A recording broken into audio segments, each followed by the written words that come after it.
गरुड़ पुराण के अनुसार मांस खाना पुण्य है या पाप, क्या कहता है हिंदू धर्म?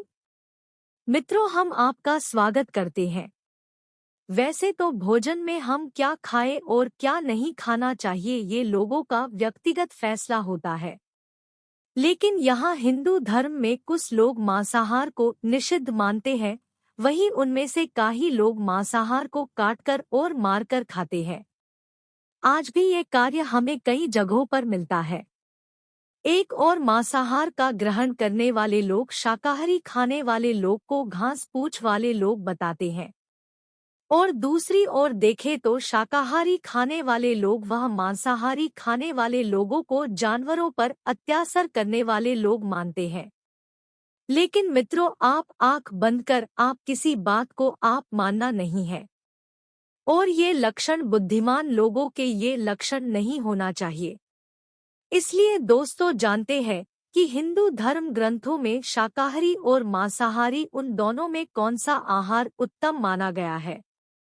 हिंदू धर्म में मांस खाना माना है कि नहीं, इस बात को लेकर कई लोग के मन में शंका होती है।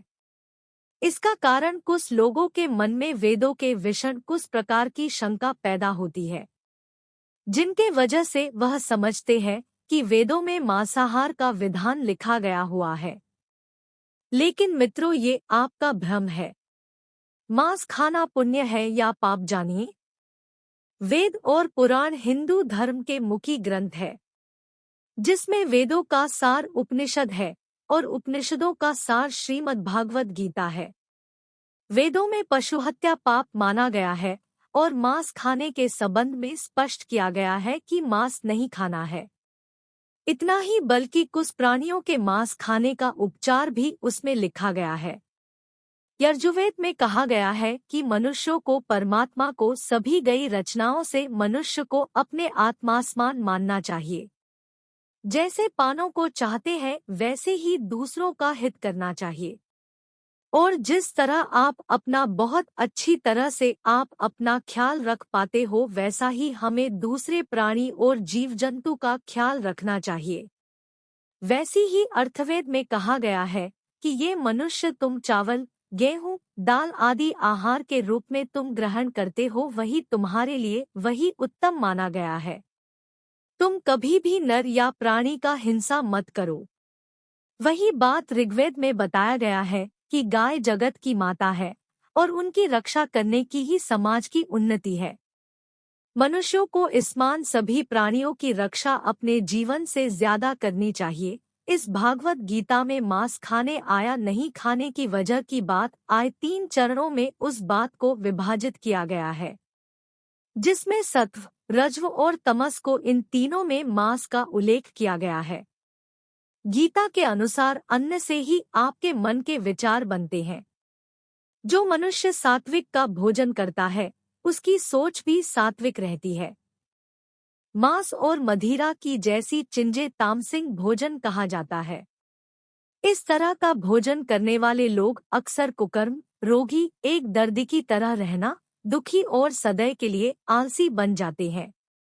गीता के अनुसार सात्विक भोजन करने वाले लोग की उम्र बढ़ती है और उसका आयु को लंबा कर देता है, और उनका मन को स्वस्थ और तंदुरुस्त रखने के लिए बहुत ही अच्छा होता है, जिस कारण वह बल बुद्धि और आयु को बढ़ाने में हमें इस हिंदू की तरह हमें शाकाहारी का भोजन खाना चाहिए। ठीक वैसे ही गरुड़ पुराण में बताया है कि जिसमें हमें श्री कृष्ण की एक कथा का वर्णन मिलता है। गरुड़ पुराण के अनुसार इस कथानुसार मांस खाना पुण्य है, ये बात को लेकर भगवान श्री कृष्ण की कथा। बचपन में एक दिन श्री कृष्ण तब यमुना किनारे पर एक पाई पेड़ के नीचे एक दिन बांसुरी बाजा रहे थे। ठीक उसी समय पर उसके पास एक हिरन दौड़ता हुआ हिरण आया था और उयांग के पीछे जाकर वह चुप गया था। तब हिरन बहुत डरा हुआ था। तब श्री कृष्ण ने हिरण के माथा पर हाथ हिलाया और तब हिरन को पूछा, क्या बात है हिरण, तुम बड़ा घबरा कर यहाँ पर आ गए। तभी वहां पर एक शिकारी वहां आ गया। तब शिकारी बोला कि ये मेरा शिकार है, तुम मुझे दे दो। तब भगवान श्री कृष्ण बोले कि हर जीवित प्राणी पर सबसे पहले उनका हक होता है, न कि किसी और का हक होता है। ये बात सुनकर शिकारी को बड़ा ही क्रोध आ गया था। उस शिकारी गरज हुए कहा, भगवान कृष्ण को ये मेरा शिकार है जिसे मैं पकाकर खाऊंगा, ये बात छोड़ो, तुम मुझे तुम्हारा ज्ञान मत दो। इस प्रकार ये बात भगवान श्री कृष्ण दोबारा बोले कि किसी भी प्राणी को मारना या जीव को मारना ये बड़ा ही पाप है। क्या तुम पाप के भागी बनाना चाहते हो? मांसाहार ये पापा है या पुण्य, ये बात तुम नहीं जानते हो। तब वह शिकारी बोला कि मैं आपकी तरह बहुत ज्ञानी नहीं हूँ कि मैं क्या जानूं कि मांसाहार पापा है या पुण्य, ये बात नहीं जानता हूँ। मैं तो बस इतना जानता हूँ कि मैं यदि ये शिकार नहीं कर पाया तो मुझे ये खाना नहीं मिल पाएगा। मैं इस हिरण को इस जीव से मुक्त कर मैं तो पुण्य ही तो कमा रहा हूँ। फिर आप क्यों मुझे इस पुण्य को कमाने से मुझे तुम रोक रहे? जहाँ तक मैंने सुना है कि जीवा हत्या तो शास्त्रों में उसका उल्लेख किया गया है। तब राज भी शिकार करते थे, तब ये पाप नहीं कहलाता था, और इस पाप का मैं ही क्यों अब भोगी बनूं, बताओ तुम। तब शिकारी श्री कृष्ण को पूछा, अब आप ही बताइए कि मांसाहार पाप है या पुण्य, इसके बारे में बताइए। तब शिकारी की बात सुनकर भगवान श्री कृष्ण को लगा कि ये शिकारी मांसाहार खाकर आपने बूढ़ी नष्ट कर बैठा है। इसके अंदर सोचने और विचार करने वाले भी विचार उसके अंदर नहीं, बल्कि ये बात को पूरा ही समझता ही नहीं है। इसलिए इस शिकारी का ये बात बहुत अच्छी तरह से समझाई। तब भगवान श्री कृष्ण को एक कथा सुनते हैं कि एक बार मगध में अकाल के वजह से खेतों में अन्न का उत्पादन कम हो गया था। तब वहां के राजा को बहुत चिंता करने लगे और मन में ही मन में सोचते रहे कि इस समस्या का निदान योगी रीत से नहीं हुआ है तो ये कोठार के बहरे हुए अनाज भी कम हो जाएगा और इसके बाद संकट और भी संकट बढ़ जाएगा। इस समस्या का हल करने के लिए राजा ने मंत्री एवं सभी राजदरबारी और मंत्रिपरिषद में राजदरबार में सभी को बुलाया और ये बात सभी को पूछा कि इस राजी में इस भूखमरों की समस्या का इलाज करने के लिए हम क्या करें।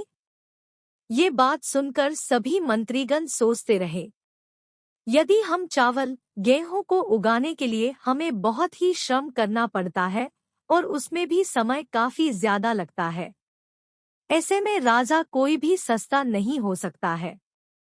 तभी शिकरा करने वाले एक मंत्री ने खड़े हुए कहा कि करने वाले महाराज ने कहा कि सबसे आसान तरीका मांसाहारी है, ये धन की खर्चा नहीं करता है होगा और आपको समय भी बर्बाद नहीं होगा। इस बात को लेकर सबका समर्थन मिलता है। तब राजा वह पर शांत होकर सबकी ओर देखता है और उसके बाद मंत्रिपद ने कहा कि मैं ये बात नहीं मानता है कि मांस ये सबसे सस्ता पदार्थ है, ये नहीं मानता हूँ। फिर भी मैं इस विषय पर मैं आपको कल ये बात देता हूँ। प्रधानमंत्री जब उस मांसाहार हर के घर जाकर पहुंचे और उनसे कहा कि संध्या को महाराज बीमार हो गए, उनकी हालत बहुत ही खराब हो गई है। तब वैद्य ने कहा कि तब कुछ शक्तिशाली प्राणी का मांस यदि मिल जाए तो वह जल्दी ही ठीक हो जाते हैं। तब उसे ने कहा कि आप मेरे पास आप सब कुछ मांग सकते हो। तब शिकारी ने कहा कि मैं तुम्हारा हृदय निकाकर मैं राजा को दे देता हूँ। तब वह उदास हो गया।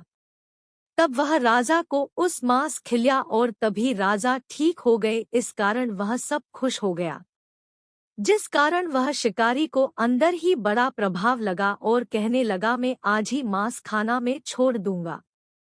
तो मित्रों, आप इस कथा को जानने के बाद आप पर निर्भर करता है कि आप कौन सा आहार ग्रहण करना चाहते हैं और कौन सा नहीं। इस बात को लेकर विज्ञान भी प्रमाणित कर चुका है कि हमारे शरीर के लिए हमें मांसाहार की अपेक्षा से हमें शाकाहार के भोजन हमें खाना चाहिए। आप वैज्ञानिकों को माने तो आप शाकाहारी भोजन खाने से हमारे शरीर के अंदर बहुत सारी प्रकार शक्ति और मजबूत बनाता है, हमारा पाचन तंत्र और हमारी बुद्धि को बढ़ाने में काम करता है। लेकिन कुछ ग्रंथों अनुसार मांसाहार को बड़ा ही उत्तम माना गया है। जिन जीवों को आप मारकर खा रहे हो उन्हें पाने प्राण बचाने के लिए अवसर भी नहीं मिलता है। जिस तरह हम प्राणियों का शिकार करते हैं, तो हमें इस जन्म क्या दूसरे जन्म हमें ये मनुष्य का अवतार नहीं मिलता।